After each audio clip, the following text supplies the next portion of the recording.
Yo, word ball, all that. Let's get straight to it. This is breaking news right here. They said some children had started it, but we all had a conspiracy theories and these things, this, that, and the other. They say a Florida man has been arrested and linked to the fires of the Palisades, Pasadena, and Los Angeles, Malibu, all that. It's a man, grown ass man. Everyone was saying it was natural, things like that, and kids had started it. I wonder what his background is. This is a terrorist right here. Let's check it out. This is crazy. Like America, America. The arrest of 29-year-old Jonathan Rinderknecht for igniting a fire that ultimately burned down the Palisades earlier this year, killing 12 people, destroying more than 6,800 structures, both homes and businesses, and damaging over 1,000 more buildings. The complaint unsealed today charges the defendant with destruction of property by means of fire, a felony that carries a mandatory minimum 5-year federal prison sentence and is punishable by up to 20 years in federal prison. The defendant was arrested yesterday on a federal 5 years for all that property. What about them 12 bodies he got? criminal complaint near his Florida residence, and he's expected to make his initial appearance today in the federal court in Orlando, Florida. The allegations in the affidavit are supported by digital evidence, including the defendant's ChatGPT prompt of a dystopian painting showing in part a burning forest and a crowd fleeing from it. Late last New Year's Eve. That is insane. What the funk? What? Rinderknecht returned to Pacific. Rinderknecht, he's definitely a Caucasoid. Definitely a Caucasoid terrorist. They're not letting out there, but they're number one on the FBI for domestic terrorism. It is white folks. White folks. Palisades after working the My cousin was affected by this shit, and I just was talking about her husband and their little baby, and the baby birthday finna come up. I'm finna call her. Evening shift as an Uber driver. 2 of his passengers told law enforcement that he appeared agitated and angry that night. After dropping off a passenger in Pacific Palisades, Rinderknecht parked his car and tried and failed to contact a former friend. He exited the car, walked up a nearby trail, took iPhone videos at a nearby hilltop, and listened to a rap song whose music video including objects being lit on fire.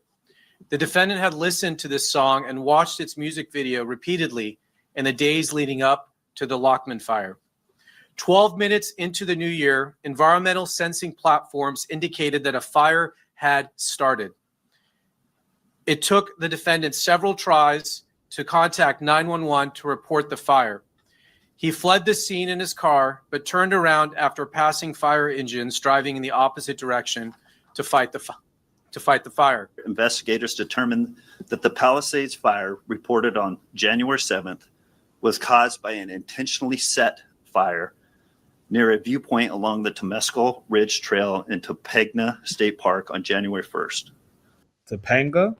The fire was a holdover fire, meaning it was deeply seated in dense vegetation and roots and continued to burn undetected until catastrophic weather ensued, resulting in the Palisades fire. He is charged with starting a fire on January 1st, which is the fire that burned down the Palisades.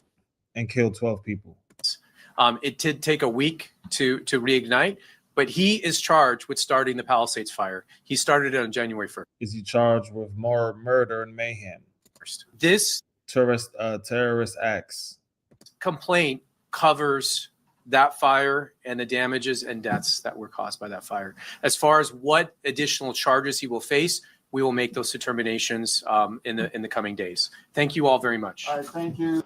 Once the oxygen came in with those catastrophic. Wow.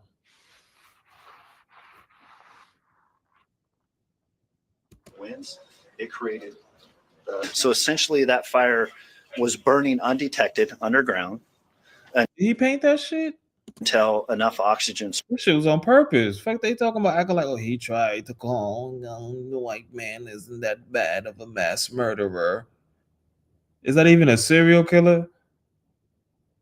He's a fucking one-time serial killer. Source through the catastrophic winds was introduced, and then it was able to reignite.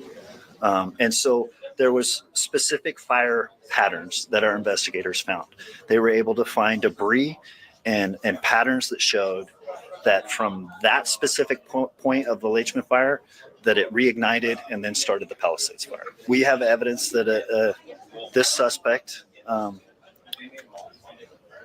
essentially used open flame to start a fire. He produced an open heat source to flammable debris, resulting in a fire. Hey, it's Adam with Vanish. Welcome to Democracy Now!, democracynow.org, the War and Peace Report. I'm Amy Goodman. President Trump says Israel and Hamas have agreed to the first phase of a Gaza ceasefire deal. Trump announced the breakthrough in a post to his social media site, Truth Social, Wednesday, writing, quote, all the hostages will be released very soon, and Israel withdraws their troops to an agreed upon line, unquote. Details of the first phase have not yet been officially released. The Israeli government's meeting this afternoon to formally vote on the ceasefire deal. Far-right ministers, including Bezalel Smotrich and Itamar Ben-Gvir, say they will not vote in favor of the plan, but have withdrawn threats to withdraw from Netanyahu's coalition government, bringing it down. If Israel's security cabinet approves the ceasefire, as expected, it will go into effect immediately. In the meantime, Israel's continuing its attacks on Gaza. The Palestinian Health Ministry says Israeli strikes over the past 24 hours have killed 10 people, including 2 people seeking food, while injuring nearly 50 others. Despite the continuing assault, Palestinians across Gaza erupted in celebrations overnight as news of a ceasefire deal spread by word of mouth due to an internet and communications blackout. I don't have a spoon. Look like Omar Suleiman in the temples. Right in the dome. Nor a fork in my house. It is just some stones. Others lost their families. Some lost everything they own. And some had their families wiped out from the civil registry. And they stayed alone. Others lost their legs and limbs. Some lost everything. And some went missing as well. We ask God for safety. And may safety, security, goodness, and peace prevail. After headlines, we'll go to Gaza and Israel for the latest.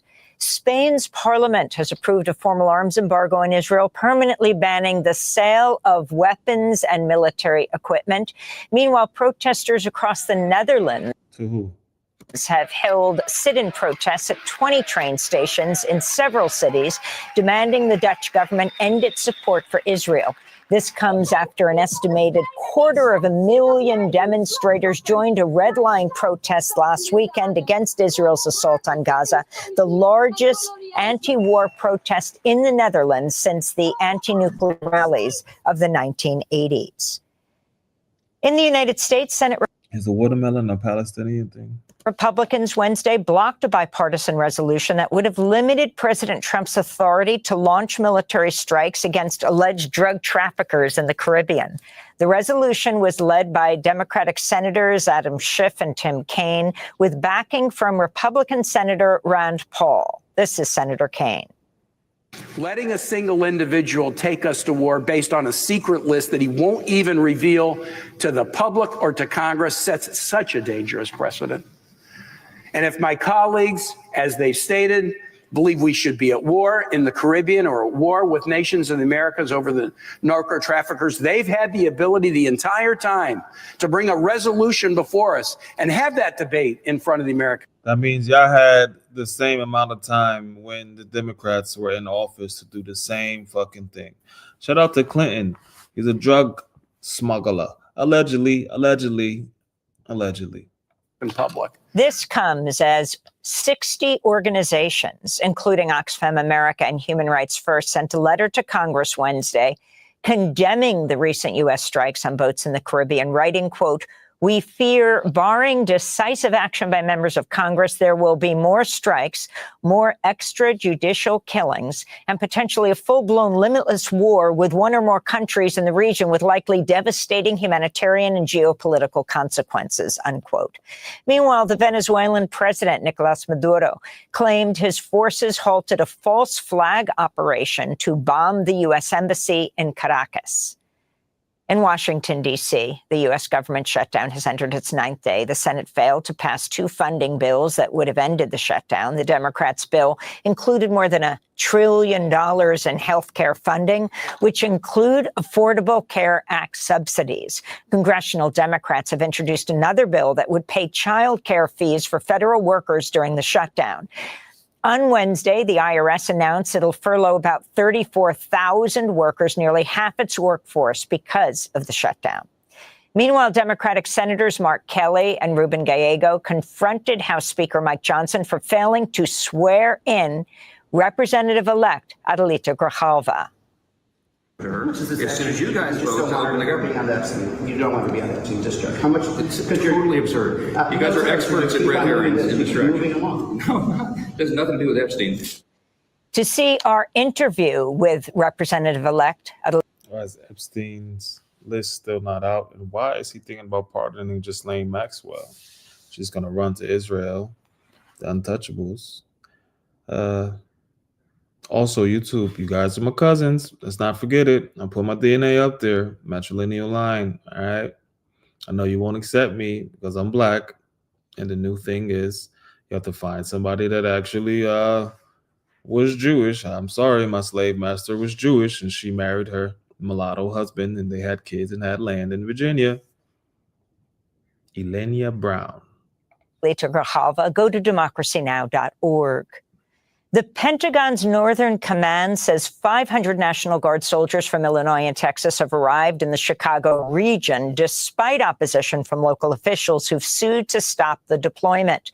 Their arrival came as President Trump wrote on his social media site that Chicago Mayor Brandon Johnson and Illinois Governor J.B. Pritzker, quote, should be in jail for failing to protect ICE officers, unquote.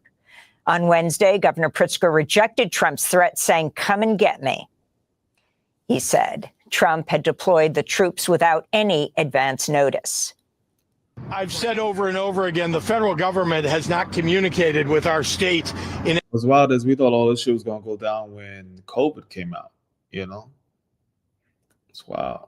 Any way whatsoever about what their troop movements are going to be. I can't believe I have to say troop movements in a city in the United States, but that is what we're talking about. Illinois Governor Pritzker also said Wednesday he believes Trump's normalizing the use of the military ahead of the 2026 midterm elections, when Pritzker believes Trump may have soldiers stationed outside polling places to, quote, assume control of the ballot boxes and count the votes himself, unquote. That's crazy.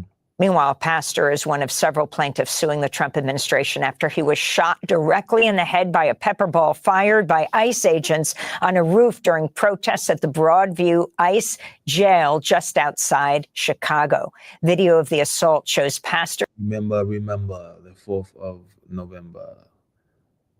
I remember the 4th of November.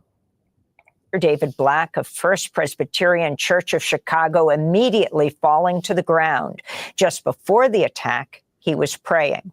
Meanwhile, a lawyer for the woman who was shot multiple times by U.S. Customs and Pray anybody gave him a good old check. Border Protection agents in Chicago says she did not ram her car into the agents as they claimed, and that her gun was stored in her purse.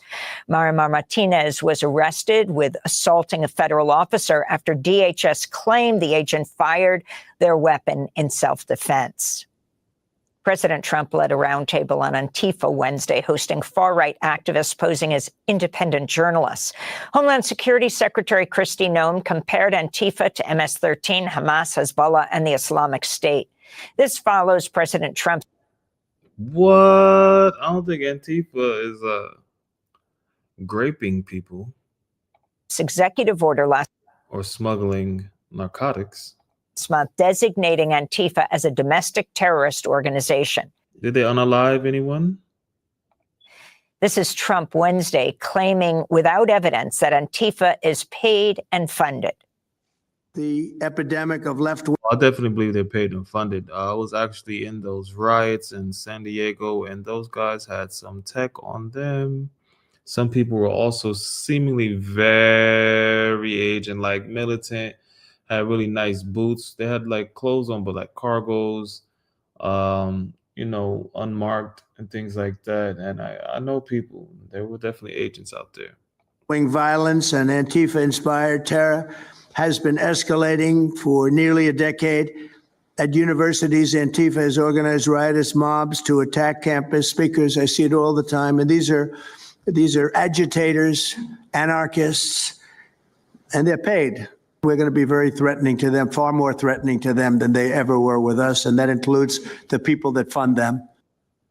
Rutgers University history professor Mark Bray says his family's moving from New Jersey to Spain after receiving death threats, including at their home address.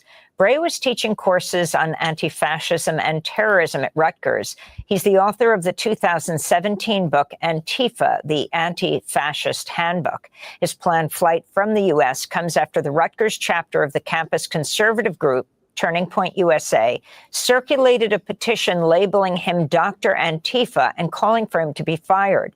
In an interview with Newsweek, Bray said, quote, "This is reflective of the broader trend in the country. The Trump administration, I believe, is moving the country in a markedly authoritarian direction, and that takes a number of forms. But one of those forms is an attack on academic freedom and higher education," unquote. Former FBI Director James Comey appeared in federal court in Virginia Wednesday, where he pleaded not guilty to charges he lied to Congress. The trial set to begin January 5th. Federal prosecutors expect it to last 2 to 3 days. Comey's lawyer, Patrick Fitzgerald, said he would ask the judge to dismiss the case, claiming, quote, "selective retaliatory prosecution at the direction of President Trump to silence Comey," unquote. In immigration news, the Washington Post reports nearly a quarter of the FBI's roughly 13,000 agents are currently assigned to immigration enforcement, with the number climbing to upward of 40% in the largest FBI field offices. Data show agents have been pulled from investigations into cybercrimes, drug trafficking, terrorism, counterintelligence, and more. Meanwhile, Apple's quietly removed the citizen reporting app De-icer from its app store. The app is used by activists and immigrant communities to track ICE activity. Migrant Insider reports the decision effectively treats federal immigration agents as a protected class, a novel interpretation of Apple's hate speech policy that shields one of the most powerful arms of the federal government from public scrutiny. In Tennessee, Democratic State Assembly member Justin Pearson announced Wednesday he'll launch a primary challenge against Democratic Representative Steve Cohen of Memphis. Pearson was a member of the Tennessee Three who were expelled by Republicans from the Tennessee State Assembly after participating in a gun control protest on the State House floor. We've got a gun violence epidemic that is quite literally taking the lives of our loved ones away. Yes. The number one killer of children in our communities is not cancer, it is not car accidents, it's bullets. And if people want to do something about crime, pass some gun safety laws. If people want to do something about crime, pass violence intervention programs and money and resources for our beloved and beautiful community. Don't occupy us, eradicate poverty. Finally, an afro out here. I ain't see an afro in a minute, and he got a suit on. Go ahead, brother man, brother man. He talk good. Talk good. Comb your afro, brother. It's dented on the top. Mashallah, mashallah. The 2025 Nobel Prize in Literature has been awarded to the Hungarian novelist Laszlo Krasznahorkai. The Nobel Committee called him, quote, "a great epic writer in the Central European tradition that extends through Kafka to Thomas Bernhard and is characterized by absurdism and grotesque excess," unquote. Meanwhile, this year's Nobel Prize in Chemistry has been awarded to a trio of researchers, including Omar Yaghi, a Jordanian-American chemist at the University of California, Berkeley, for pioneering work on porous molecular structures that can be used to trap greenhouse gases and other pollutants. The Palestinian scientist Yaghi was born in Amman to Palestinian refugee parents who fled their homes in Gaza in 1948, when those establishing the state of Israel violently expelled over 700,000 Palestinians. And those are some of the headlines. This is Democracy Now!, democracynow.org, The War and Peace Report. I'm Amy Goodman. And I'm Nermeen Sheikh. Welcome to our listeners and viewers across the country. Very interesting right there. You heard. Most definitely. Thank you for coming through. Abdul the Abbott. Let me know, like, share, and subscribe.